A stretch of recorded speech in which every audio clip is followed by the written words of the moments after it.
The first time I read Lord of the Rings, I was a teenager.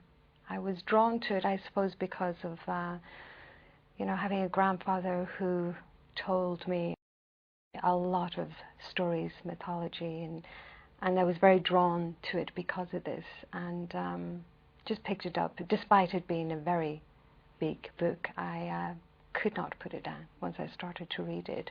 I've read it several times since and have to say it is my all-time favorite book. There are people who haven't read it, but a lot of people know about the story, and it's kind of, when you talk about Lord of the Rings, people will say, oh, I read that so many years ago, or I've always meant to read that, that book, so you always get that reaction. Everyone knows about the book. Good against evil. And I think that it's a theme, that a lot of people can relate to. It's there in mythologies and history. It's always been there. So it's something that people can, I think, relate to. I think that a lot of people would be drawn to stories, mythology, and it's very strong within Ireland. There were storytellers, something that I suppose in a way is kind of dying away, because of the likes of TV and radio, but you still have quite a strong sense of people still loving, Irish mythology.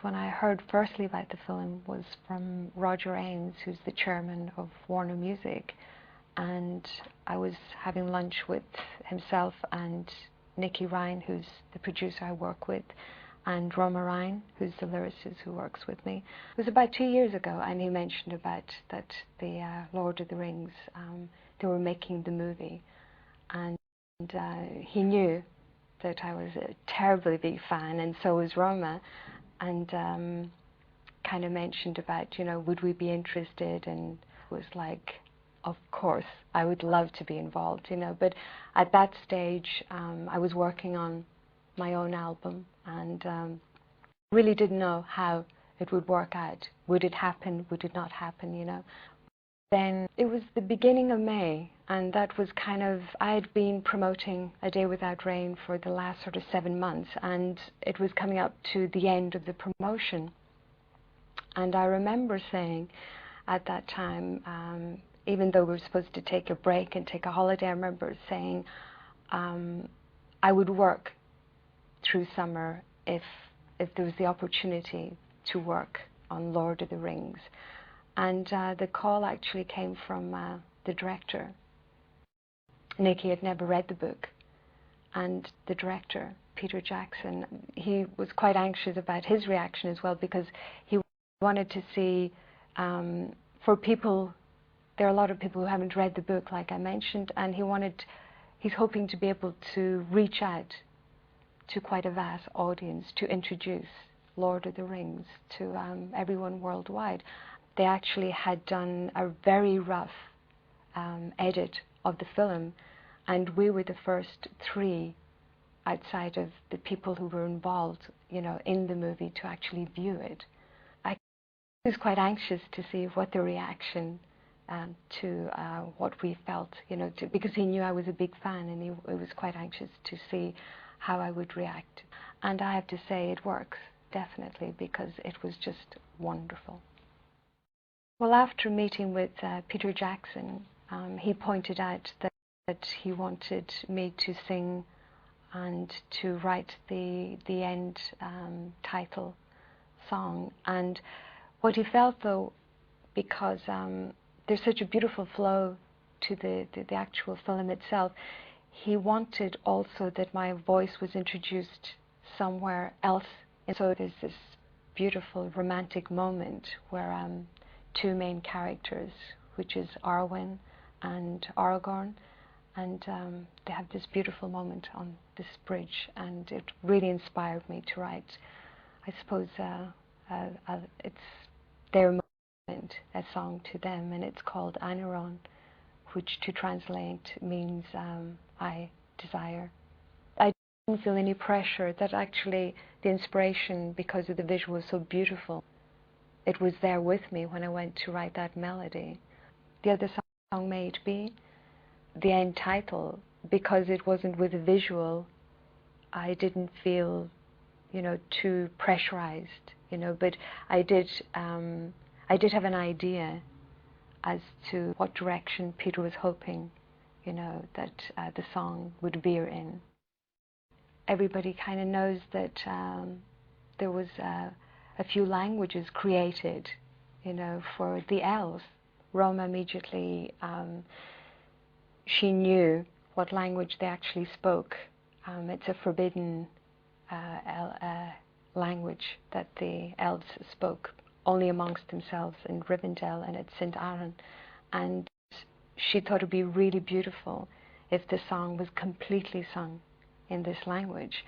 And this is a language that has been created by Tolkien himself, as well as with the Quenya. And what was nice was we were able to use the Quenya for the end title for the song May It Be. So it was really exciting because it's the first time it's been done. While I was writing the music, she was really sort of studying these languages. But what was interesting for me was because of my first language being Gaelic. I had, it was very strange because some of the sounds were similar, and that's when I spoke to Roma. She sort of said, well, yeah, because, you know, he studied at length Celtic languages, and so there's a great sort of sense of the Welsh language with Gaelic, very much within the languages that he created. So I have to say I felt very at home singing these songs. The way you spell Quenya is Quenya, Quenya, which is a bit of a coincidence, I suppose. It's actually an Old English word that means everlasting. And the song I'd written, it's very much a love song. And when I was working with Roma on the words, Roma Ryan, who's the lyricist for the album, she thought it would be so beautiful to use the word amaranthine because it's, again, an Old English word, but it means everlasting. So the song was about love, so the song is Everlasting Love. I find when I go to the studio, I try not to think about the sales aspect of, you know, how the albums had done previously. I try to focus a lot on the music. So we have our own studio, myself and the producer, Nicky Ryan, and we tend to kind of walk in and kind of focus on what are we going to do and what are we going to work on. So in that way, I can actually separate, you know, the successes from the albums. But when you release the album, you're very anxious then. You think, oh, is there anybody going to listen to the music? Will they still want to hear, you know? Because the last time, it's like 5 years since my last album, so that's quite a big gap. Have they forgotten me? Well, yes, that can happen. That can happen. But clearly they haven't forgotten you.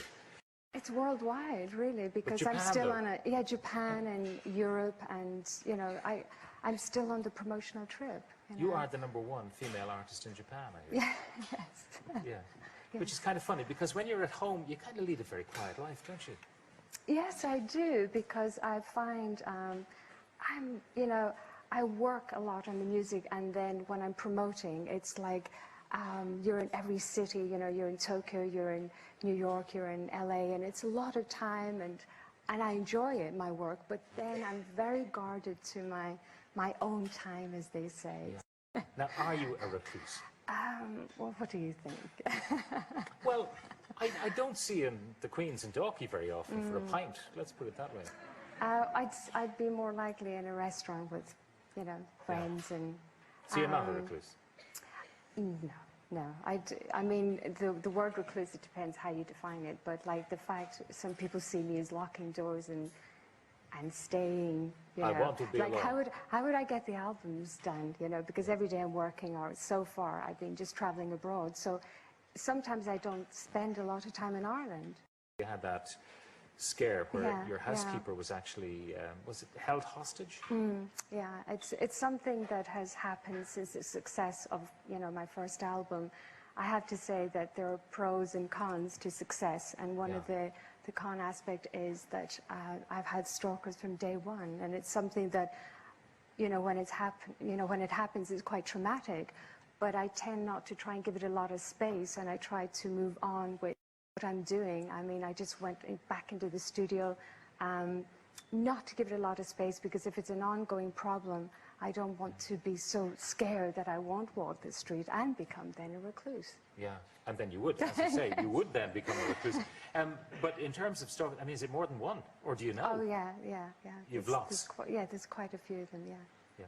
What is it, do you think, that attracts them to do that kind of... Is it the mystical nature of the music? You know, there are people who kind of think that they're on the same planet as you are, and therefore that you and they belong together or something like that? Yeah, it can be an obsession to me as a person, or just the music, you know. So the music, they say, is giving them this message, and they want to kind of talk to me about this message, to getting them the music. And so it can be either me or the music. Yeah. There's a new language. There's a new language, let's come to that. But besides the world languages that you've recorded, this new language, what's it called, Loxian? It's Loxian. Yeah, now where does that language come from? It's a language that Roma's created for the album. And I suppose if we go back to work in the soundtrack for Lord of the Rings, Roma had sort of studied Tolkien's fictional language for the lyrics to Aniron and Maid Be, the two songs in the soundtrack. And we enjoyed it so much, you know, working, you know, the fictional language. And therefore, when we came to one song, and the lyrics were written, and I went to sing it. Yes, I went to sing it, Water Shows the Hidden Heart. And it didn't work. It actually didn't work. And this is one of the reasons we do try other languages, because we always feel that we're trying to get across what the song is about. I'm going to try and sort of capture emotionally what the song is about. So if the language is wrong, then we feel that we have to look further. So Roma then came in with the first line, which was Si Umbra Ea. And I went to sing it, and that's how she started. Right. Is there a Loxian dictionary now, so they can actually translate? Well, what had happened was it was one song firstly, and then two other songs now are sung in Loxian. But again, it was a case of, we thought, you know, one of the songs, The River Sings, I was sure it was going to be in Gaelic when I'd written it. But then I'd sung it in Gaelic, and I thought, this is not sort of gelling, this is not working with the melody. And at this stage, Roma was expanding the language. So for each song, she actually would expand more and more. So there is a lexicon of Loxian now. Well, what she has done now, she's written a book about it, and she's given them their own history and their own culture, the Loxian people. So it was so inspiring for me. I mentioned that people think you're a recluse, but a recluse wouldn't go to the Oscars, would she? You went to the Oscars. Not. Yes, I How did. was that experience? That was so exciting. It was so exciting because I started with soundtrack with the BBC and with David Putnam. So it's something that I've kept sort of working with, you know, the visual, with doing a song when we could, you know, for a film. So to work with, again, as I mentioned, Lord of the Rings, which is a book I read many years ago, and but to be nominated, I know you didn't really expect to win, did you? Oh, you hoped to win, but... Well, it was so overwhelming for me that, you know, I enjoyed it. But I suppose for everyone, we were standing there, and I was standing next to Paul McCartney and Sting and Randy Newman, and you kind of feeling, well, the competition's kind of tough here. Kind of tough. But difficult to know. It's difficult to know. But had you met Sir Paul before? Were you a fan of Paul? Of course, because, like, you know, I always talk about the influences musically, and I would sort of lean towards my classical and my Irish traditional roots, but Nicky always brings the Beatles influence to, you know, the album, so it's there. So to actually meet him it's quite exciting.